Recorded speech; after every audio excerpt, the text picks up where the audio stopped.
प्रभु यीशु के जीवित नाम में आप सबको फिर से एक बार प्रेम नमस्कार। शुभ शुक्रवार, गुड फ्राइडे की आराधना सच में हमें बहुत सी बातों को याद दिलाती है और ये मेरे लिए सौभाग्य है कि भावनगर की इस बड़ी कलीसिया में प्रभु ने अनुग्रह दिया कि मैं इस 2022 के इस गुड फ्राइडे के दिन आपके सम्मुख खड़ा हूँ।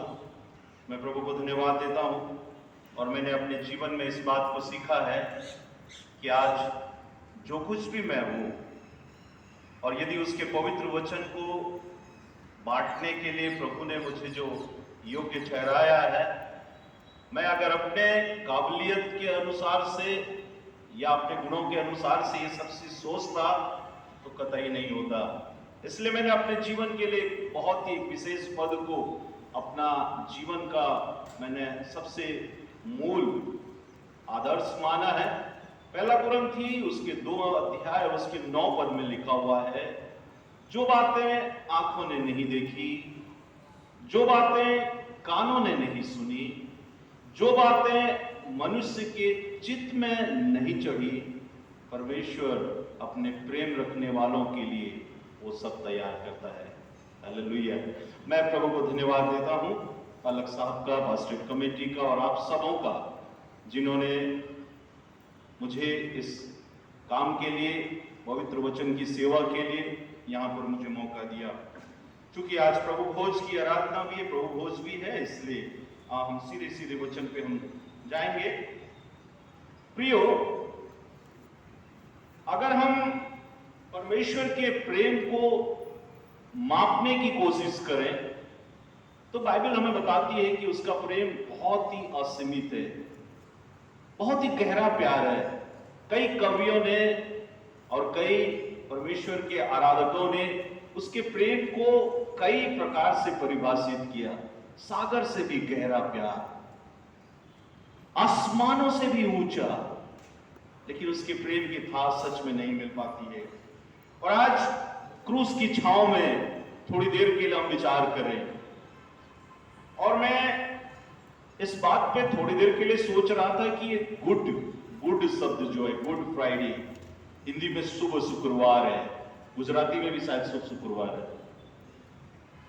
इसमें शुभ वाली बात या लिटरल मीनिंग के अनुसार से अच्छेपन की कौन सी बात हो गई? क्योंकि ये दिन तो हमें बताता है, इसको तो ऐसा होना चाहिए शायद आज की तारीख में ब्लैक फ्राइडे, काला दिवस। क्योंकि हम जानते हैं कई इतिहास में ऐसे दिन हैं जिनको ब्लैक शब्द से चिन्हांकित किया जाता है, चाहे वो अमेरिका की घटना हो, चाहे भोपाल गैस कांड की हो, 6 फरवरी को, उसको बोलते हैं that is a black day, it reminds that some tragedy had happened. लेकिन प्रभु यीशु मसीह की मृत्यु के साथ में ऐसी कुछ भी बात नहीं है। गुरु चेलों के सामने में अपने अंतिम सांसें गिन रहा है। कई आराधनालयों में 7 वाणियों पे गहन चिंतन होता है, अपने अपने विचार हर वाणियों पे बताए जाते हैं। अगर प्रभु ने कहा, हे पिता इन्हें माफ कर क्योंकि ये नहीं जानते ये क्या कर रहे हैं, लोग कहते हैं ये रिकंसिलेशन स्पिरिट है, फॉरगिविंग स्पिरिट है। और मैं नहीं सोचता हूं कि वो वाणियों पे ही सारा ध्यान हम लगाएं, पर मैं याद करता हूं एक मां के लिए,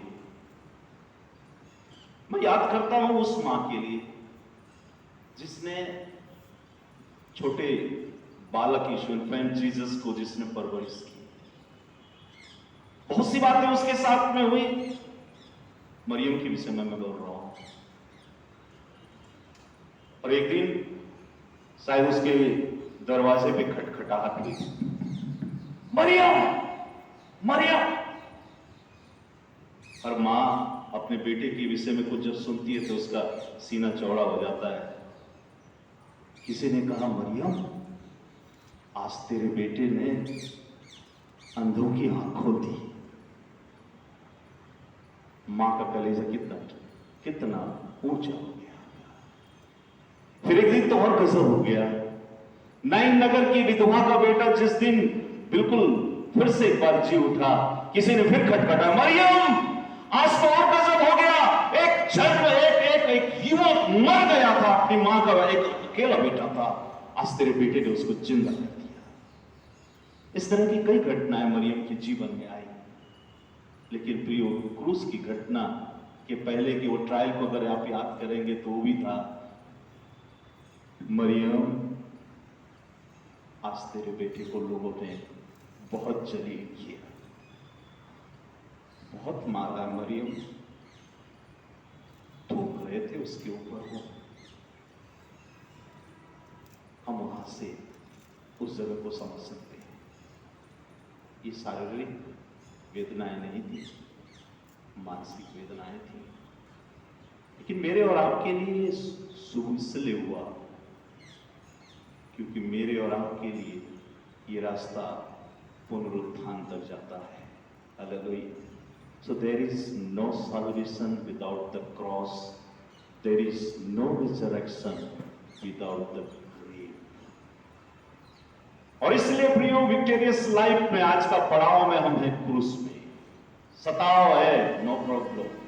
तकलीफें हैं, नो प्रॉब्लम। जीवन की हर एक विषम परिस्थितियां हमारे साथ में है एक मसीह होने के कारण से। क्योंकि पतरस इस बात को समझाने का प्रयास कर रहा था कि यदि तुम अपराध करके घूसे खाए और धीरज धरा तो इसमें क्या बड़ाई की बात है, पर यदि भला काम करके दुख उठाते हो और धीरज धरते हो तो यह परमेश्वर को भाता है।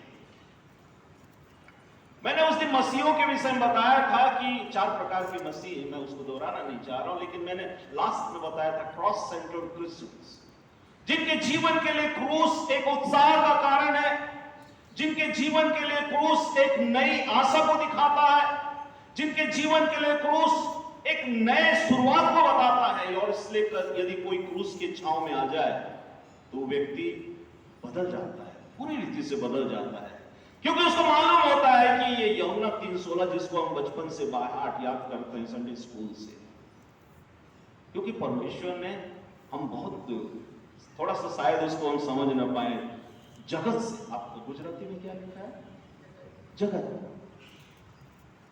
पर अगर उस जगत की जगह में अगर आप लिखेंगे परमेश्वर ने अपने शत्रुओं से, बैरियों से, जो उसका तिरस्कार करते थे, जो उसकी आज्ञा को बिल्कुल नहीं सुनते थे, जो सोचते थे परमेश्वर कौन है, परमेश्वर है ही नहीं, ऐसे लोग जो ये सोचते थे परमेश्वर क्या कर लेगा, उन लोगों से इतना प्रेम किया कि उसने उनके लिए अपने प्रिय पुत्र को दे दिया, ताकि यदि उनके मन में ये बात आ जाए, ताकि उनका मन अगर उन्हें कचोटने लगे, अरे ये परमेश्वर प्रेम किया है, हमने इसके खिलाफ इतने काम किए हैं, चलो हम पश्चाताप करके थोड़ा सा मन फिरा लें, तो होगा वो नाश ना होगा, वो नाश नहीं होगा, परंतु अनंत जीवन पाएगा।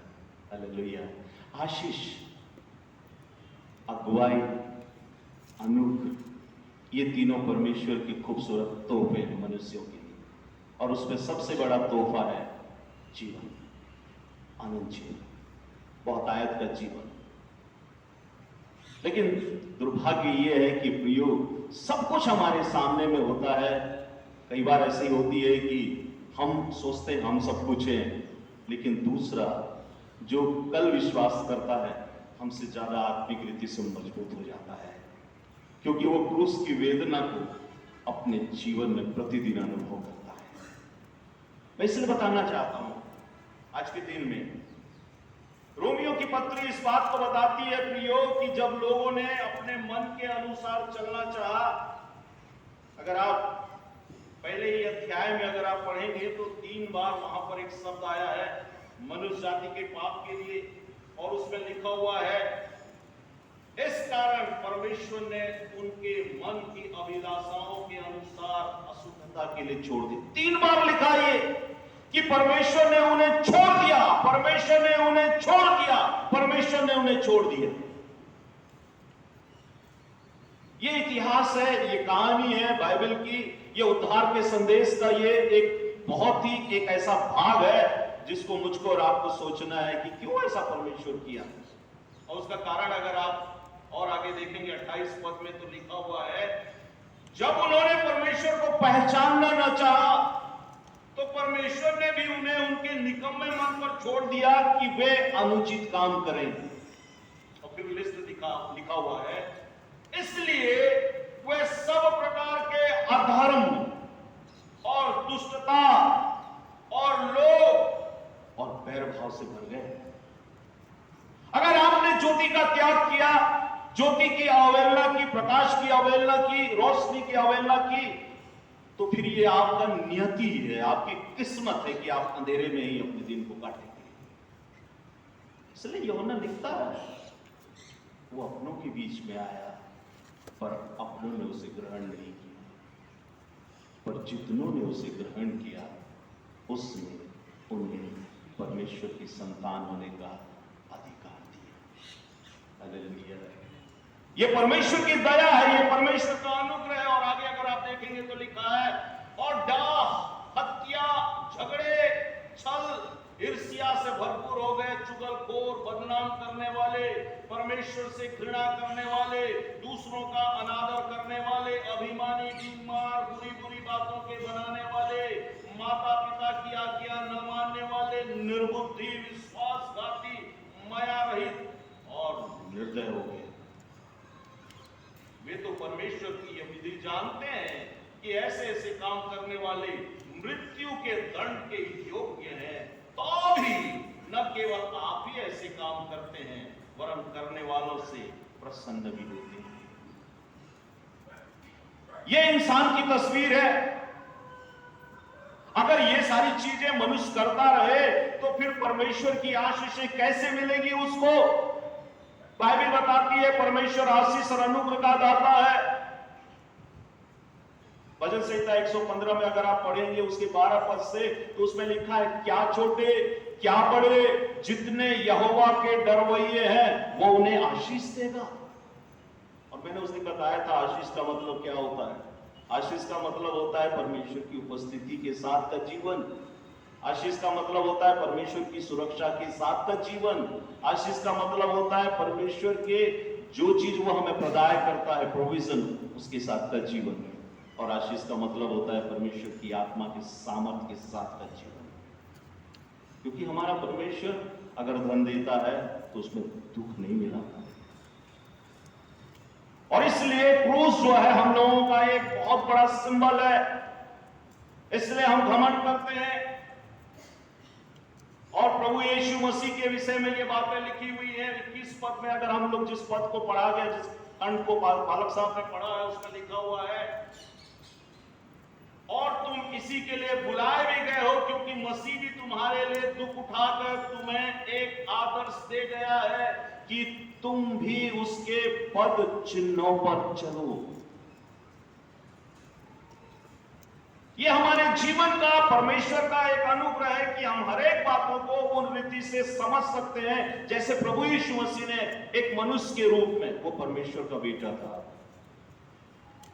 बाइबल बोलती है कि उसने अपने आप को शून्य कर दिया, वरन दास का रूप धारण कर दिया, और उसने यहां तक कि मृत्यु भी सह ली, ताकि मैं और आप जो उसके बैरी हैं, परमेश्वर के बैरी हैं, उसकी संतान बन जाएं। मेरे और आपके जीवन की कहानी यह है कि हम परमेश्वर से पाते हैं we get and even we forget God. भूल जाते हैं परमेश्वर। और परमेश्वर की दया देखिए, he gives and even forgives। वो देता है और यहां तक कि हमें माफ भी कर देता है। हमारे जीवन में परमेश्वर के अनुग्रह की बातें हैं। और इसलिए प्रियो, शुभ शुक्रवार इस बात को हमें बताती है कि हम उस क्रूस में एक हो जाएं। क्रूस के हर एक बातों को एक अपने जीवन में हम समझने लगे। पौलुस जब कुरिन्थ की कलीसिया को लिखता, मैंने आपसे कहा था, पहले ही कहा था कि कुरिन्थ की किताब जो है वो मेरे और आपके वर्तमान संसार की तस्वीर है जो आज होता है। और और उसके पहले अध्याय में और दूसरे अध्याय में आप बिल्कुल क्रूस के विषय में पढ़िए, घर में अच्छे से स्टडी करिए। आपको समझ में आएगा कि वो क्यों क्रूस को इतना इंपॉर्टेंस देता है। उसको मालूम है कि उसके जीवन में परमेश्वर काम किया। मैं कल पतरस का बता रहा था, दुर्गंध आती थी उसके कपड़े में, एक दिन ऐसे भी उसके जीवन में थी। वो कई चीजों में, सब चीजों, पढ़ाई लिखाई की बात उसके जीवन में नहीं थी कि वो अनपढ़ था ना, कई बातों में बड़ी अधीरता के साथ काम करने वाला जवान, काम करने वाला व्यक्ति था। और उसके कारण से वो कई बार शायद उसको शर्मिंदगी महसूस हुई होगी। बाइबल बोलती है कि जब वो इतना तक बोल रहा था, प्रभु जब यीशु मसीह कह रहे थे सब मुझको छोड़ देंगे, तो भी पिता मुझ मेरे साथ में है। ये अलग बात है कि इतना दावे के साथ में मनुष्य के रूप में कहने के बाद में भी प्रभु यीशु मसीह की चौथी वाणी थी, एली एली लमा सबक्तनी, अर्थात हे मेरे परमेश्वर, हे मेरे परमेश्वर, तूने मुझे क्यों छोड़ दिया। पतरस कहता है, प्रभु यहां तक कि मैं तेरे लिए जान देने को तैयार हूं, सब छोड़ देंगे तो छोड़ देंगे, मैं नहीं छोड़ूंगा। और शायद मलकुस का कान काटने के समय पतरस कहा होगा, देखे प्रभु मैं बोला था ना, मैं रहूंगा आपकी सुरक्षा के लिए। और उसके थोड़ी देर के बाद में 3 बार मुकर गया। कहता है मैं उसे जानता तक नहीं, तुम किसके विषय में कह रहे हो। लेकिन प्रभु यीशु मसीह की वो बात याद आई जो पतरस के विषय में प्रभु ने कही थी कि मुर्ग के बांग देने से पहले तो 3 बार इनकार करेगा। और वो फूट फूट कर रोया। एक नया अपने जीवन में उसने परमेश्वर के प्रेम को अनुभव किया। मैं कभी कभी सोचता हूं, काश यहूदा भी ऐसा किया होता, प्रभु उसको भी क्षमा करते। इसलिए क्रूस जो है हमारे जीवन के लिए एक सिंबल है। और इसी के लिए मैंने कहा यूनिटी इन द क्रॉस। हमारे जीवन में परमेश्वर ने हमें एक करने के लिए, क्योंकि मैंने सारी लिस्ट आपको इसलिए दी, उस दिन मैंने 2 तीमुथियुस 3 अध्याय से वो लिस्ट दी थी, ये बात को बताने के लिए कि हम जांचें परखें। शायद शाम को या कल मैं उस विषय में बताऊंगा।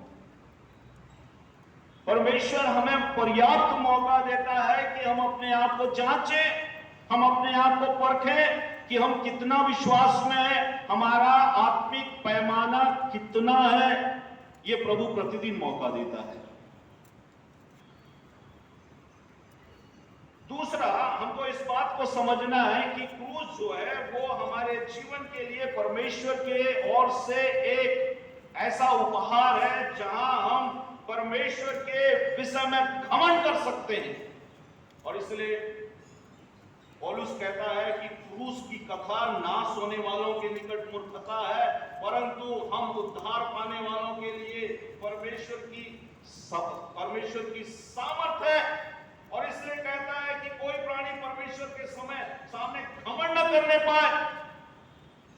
उस क्रूस ने उसके जीवन में आमूल चूक उसके जीवन को रूपांतरित कर दिया।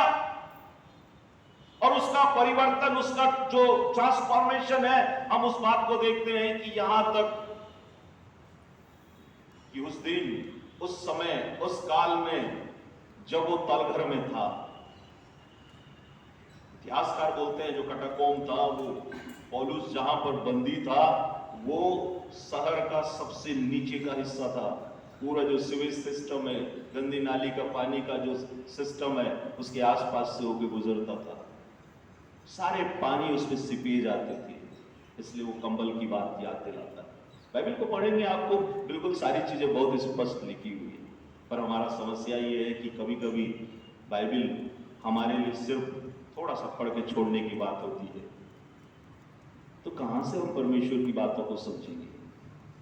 इसलिए मैंने कहा था, अगर मसीह जीवन में विजयी होना है, मसीह जीवन में आगे बढ़ना है, तो आपको सबसे पहला स्थान परमेश्वर के वचन को देना है, समय बिताना है।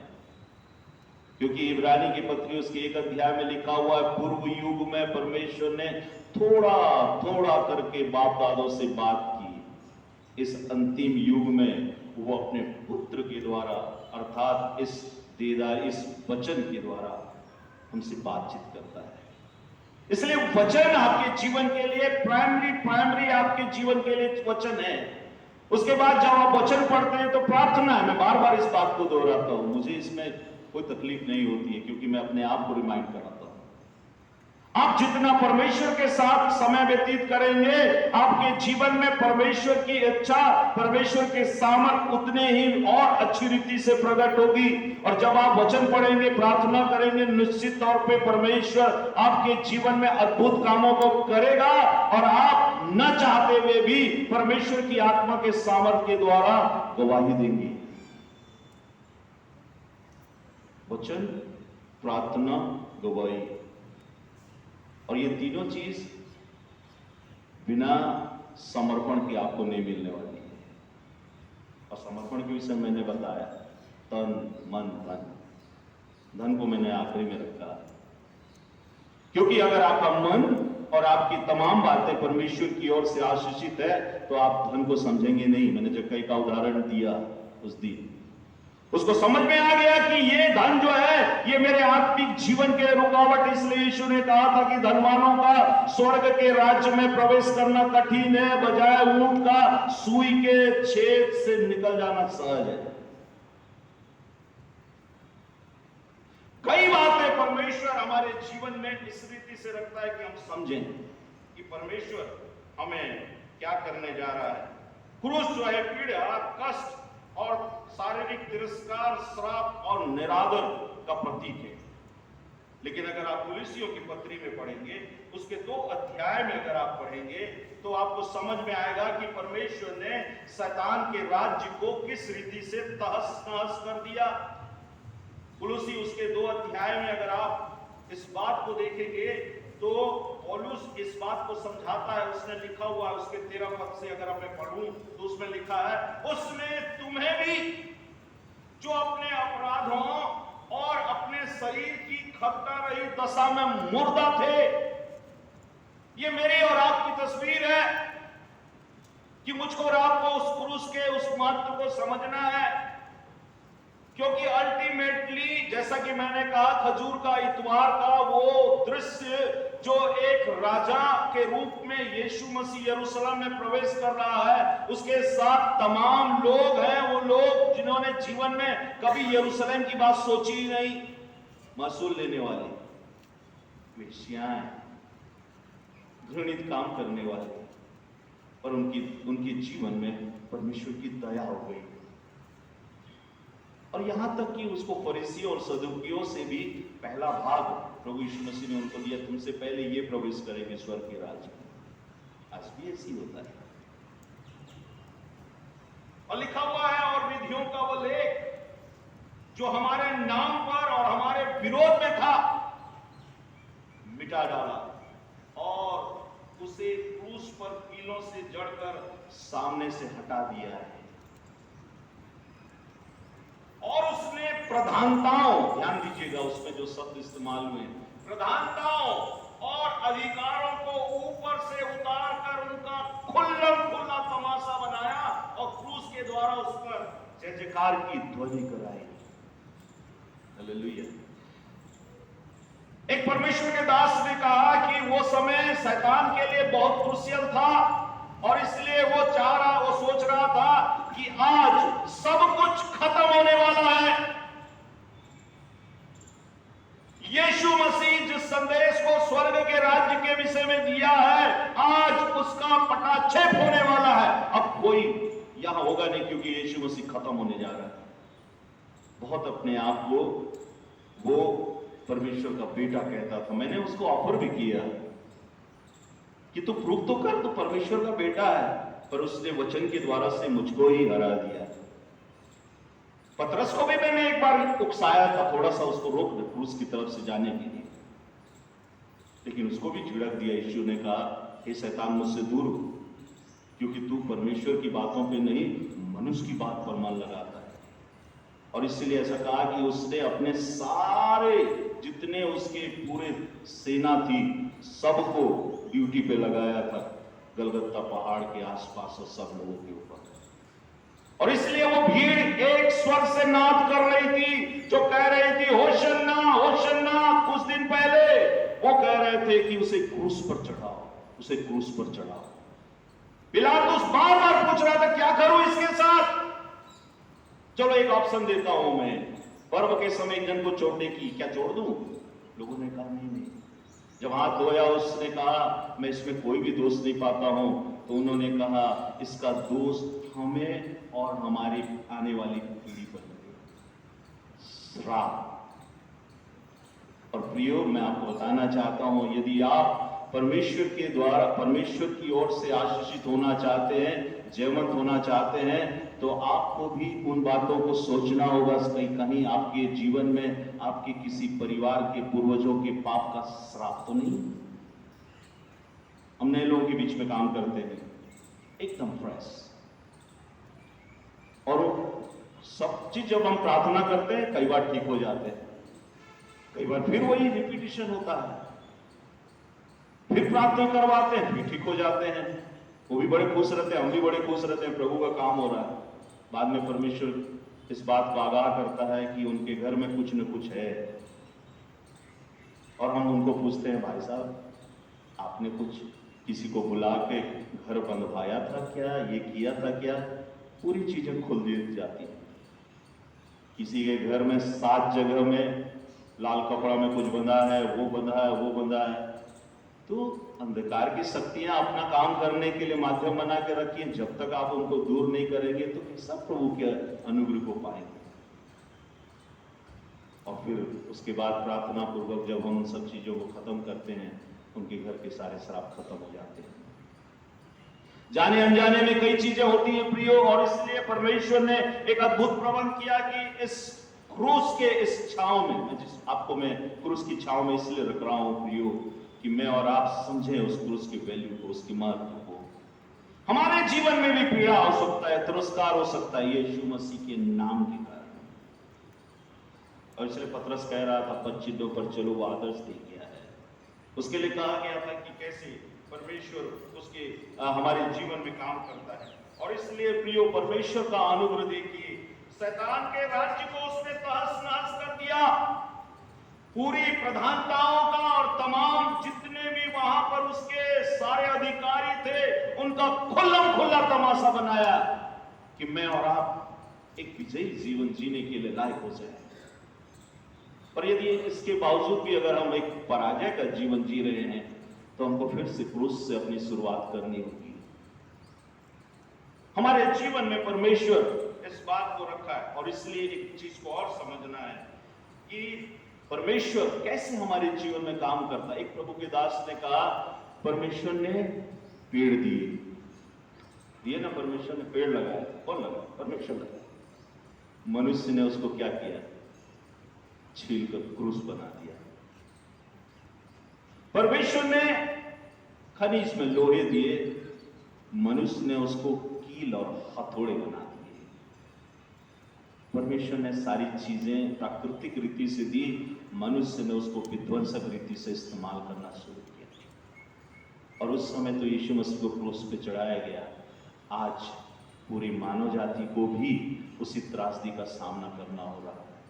मैं और आप रखे गए इसलिए कि हम परमेश्वर के प्रेम को अपने जीवन में अनुभव करें और उस प्रेम को लोगों को बताएं कि क्रूस हमारे लिए उपाय है परमेश्वर का फिर से एक नई शुरुआत करने का।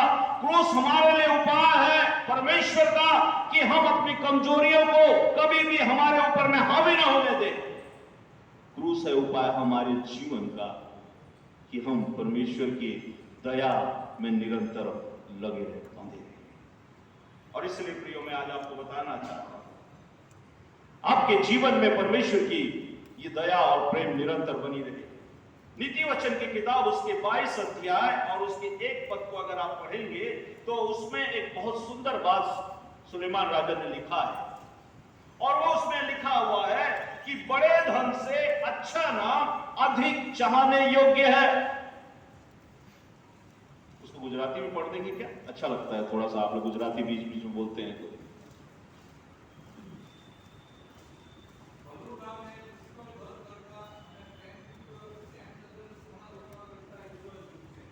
हाँ, और सोने चांदी से अधिक दूसरों की प्रसन्नता इसको अंडरलाइन कर लीजिएगा प्लीज, कि परमेश्वर इस संसार में अच्छा नाम के लिए रखा, बड़ा अच्छा है, ये सब चीज सबसे बड़ी बात लिखी है, और इसलिए लिखा बड़े धन से अच्छा नाम अधिक चाहने योग्य है। लेकिन औरों की प्रसन्नता जो है वो सोने चांदी से उत्तम है। और ये क्रूस परमेश्वर के इस बात को बताता है। मैं और आप यशायाह 53 में कहीं पर भी क्रूस का वर्णन नहीं है, इसकी पीड़ाओं का वो जरूर वर्णन है, पर बाइबल बताती है उसके मार खाने से ही हम चंगे हुए। पतरस भी इस बात को बता रहा है।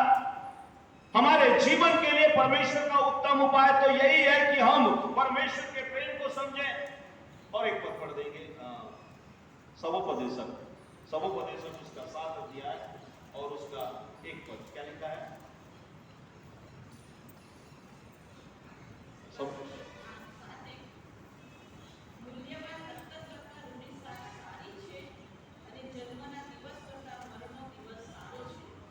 बाइबल बोलती है प्रियो कि अच्छा नाम अनमोल इत्र से और मृत्यु का दिन जन्मदिन से उत्तम है।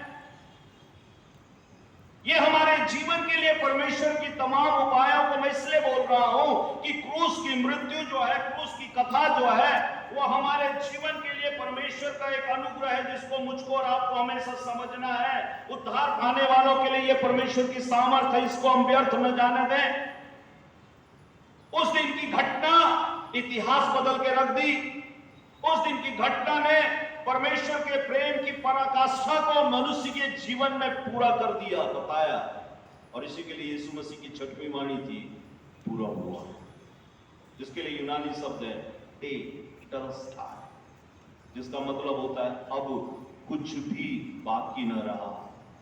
वो मिशन जो परमेश्वर के उद्धार का मिशन था लोगों के जीवन के लिए, कई नबियों को मनुष्यों ने इसलिए मार दिया कि वो परमेश्वर के संदेश को बताने से कभी नहीं हिचकी। घात किए गए, सताए गए, जिन्होंने परमेश्वर के वचन को मनुष्यों के बीच में इसलिए रखा कि मनुष्य परमेश्वर को समझ नहीं पाए। हम उस बात को जानते हैं। परमेश्वर ने एक प्रबंध किया था याजकों का कि वो मनुष्यों और परमेश्वर के बीच में बिचवई का काम करें, बलिदानों को चढ़ाने वाले हो, हर पाप के लिए पाप बलि, होम बलि, मेल बलि, अन्न बलि और जितने प्रकार के बलिदान हैं वो याजकों के द्वारा से इसलिए चढ़ाए जाते थे क्योंकि याजकों को ये बात के आज्ञा थी कि वो अपने आप को लोगों के लिए पवित्र रखें। और आप जानते हैं कि अपवित्रता परमेश्वर कभी देख नहीं सकता। नादाब और अबीहू जो हारून महायाजक के 2 बेटे थे, ले व्यवस्था 10 अध्याय में पढ़ेंगे, उन्होंने लिखा, उसमें लिखा है उन्होंने गलत तरीके से परमेश्वर की उपासना की, आरती दी और वो नाश कर दी गई। परमेश्वर कभी भी पर मनुष्यों के विरोध में कुछ भी नहीं किया, सारी बातें भलाई के लिए थी, लेकिन मनुष्य अपने अपने मार्ग के अनुसार, अपने अपनी समझ के अनुसार, अपने अपनी बातों के अनुसार से काम करता रहा। इसलिए यिर्मयाह में लिखा हुआ है कि मुझ बहते जल के सोते को छोड़कर वे अपने लिए हौद बना लिए जिसमें जल ठहर नहीं सकता। मसीहत की समझदारी, मसीहत की बातें, मसीहत का सिद्धांत हम अपने अनुसार से तय करते हैं। मैंने उसको उस दिन भी बताया था, प्राणी मनुष्य है ना, natural man, carnal man, spiritual man, तीनों को बताया था। परमेश्वर की बातों को मनुष्य के अनुसार से अगर हम मिक्सअप करेंगे तो फिर हम फरीसियों सदूकियों के जैसा व्यवहार करने वाले होंगे। दूसरे लोग परमेश्वर की कृपा को समझ जाएंगे। और इसलिए प्रियो हमको इस बात को जानना है कि आज परमेश्वर मेरे और आपके जीवन में एक बड़ा काम करने जा रहा है। इसलिए क्रूस मेरे और आपके लिए एक आवश्यक एक पड़ाव परमेश्वर की ओर से रहा। इसलिए मैंने कहा गुड फ्राइडे इसलिए गुड फ्राइडे है क्योंकि उस दिन पुनरुत्थान के लिए रोड मैप तैयार किया जा रहा है। घटना है तो घटी, चीख पुकार रोना सब कुछ हो रहा था, लोग ठट्ठा कर रहे थे, तमाम चीजें उस भीड़ में थी, उस जगह में थी। और मैंने उस दिन आपको बताया था कि यदि सच में इस स्थिति को समझना होगा तो आप मानो आप कोढ़ी व्यक्ति हैं, आपके कोढ़ को मानो प्रभु यीशु मसीह ने ठीक कर दिया है, और अगर आप उस भीड़ में हैं, भीड़ चिल्ला रही है यीशु मसीह के विरोध में, आपके दिल में क्या हो रहा है? तो जन्म का अंदर 9 अध्याय में है, शायद वो भी वहां रहा होगा तो क्या अनुभव करता होगा। नईन नगर की विधवा का बेटा मान लो वहां रहा होगा, उसके जीवन में क्या अनुभव होता होगा। आप जस्ट फील इट। आप परमेश्वर को धन्यवाद देना नहीं भूलेंगे, क्योंकि प्रभु ने आपके अनगिनत पापों को क्षमा किया है। प्रभु ने आपके जीवन को इस संसार में आशीषित होने के लिए बुलाया है। और याद रखें, क्रूस आता है ना, उस गीत को पता नहीं आप लोग गाते हैं या नहीं गाते हैं, मुश्किलें आती हैं आने दो, सागर में तूफान को उठने दो, हमें रुकना नहीं, हमें डरना नहीं, हमें प्रभु का काम करना है। मैं आपको यही बताना चाहता हूँ कि इस शुभ शुक्रवार के समय में आप अपने आप को प्रभु के हाथ में सौंप दें। सब कुछ खत्म नहीं हुआ है, एक नई शुरुआत है, नई शुरुआत की संभावना है, नया जीवन की संभावना है, एक अच्छे आत्मिक जीवन की संभावना है। आज प्रभु आपसे बातचीत कर रहा है। आप प्रभु की आवाज को सुने, अपने जीवन को प्रभु के हाथ में सौंपें। बाइबल बोलती है प्रियो, उसने हमारे पापों को लेकर, अगर आप उस पद को फिर से पढ़ेंगे तो लिखा हुआ है, वो आप ही हमारे पापों को अपने देह पर लिए हुए क्रूस पर चढ़ गया, जिससे हम पापों के लिए मरकर धार्मिकता के लिए जीवन बिताए। उसी के मार खाने से तुम चंगे हुए, क्योंकि तुम पहले भटकी हुई भेड़ के समान थे, पर अब अपने प्राणों के रखवाले और अध्यक्ष के पास लौट आए।